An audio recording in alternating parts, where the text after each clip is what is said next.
మీకులాగే కొంతమంది చదువుకున్న ట్రాన్స్జెండర్లు కూడా ఉంటారు. వాళ్ళు కూడా ఎట్లాంటి అవకాశం కోసం ఎదురు చూస్తూ ఉంటారు.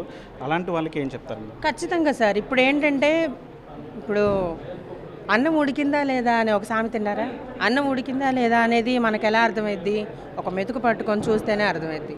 సో, ఈ లైఫ్ ఎలా ఉంది, ఏంటి అనేది ఎవరినైనా చూస్తేనే అర్థమైద్ది. సో, ఇప్పుడు నేనొచ్చి చేసుకుంటున్నాను కదండీ! నన్ను చూసి నాలా ఎవరన్నా ఎడ్యుకేటెడ్ పర్సన్స్ ఉండొచ్చు. ఇలానే ఏదన్నా ఒక పని చేసుకొని బతకాలి అనే ఆశ ఉన్న వాళ్ళు ఉండొచ్చు.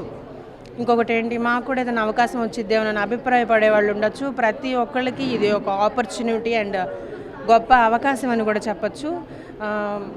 మన వృత్తి మనది. దానికి మనకి ఎవరు అడ్డం రారు. ఇది వారసత్వంగా వచ్చిన వృత్తి అని మాత్రం మనస్ఫూర్తిగా చెప్తున్నాను. ఎంతంటే మన కమ్యూనిటీలో ఇది మనకొచ్చిన ఒక అవకాశం అని చెప్పొచ్చు. ఇది నాకు ఒక్కదానికే కాదు, మన కమ్యూనిటీ, మన ఒక ట్రాన్స్జెండర్ అనే ప్రతి ఒక్కరికి వచ్చిన ఒక అవకాశం అని చెప్పగలను. ఎవరి అభిప్రాయాన్ని బట్టి వాళ్ళు మూవ్ ఆన్ అవ్వచ్చు. Thank you so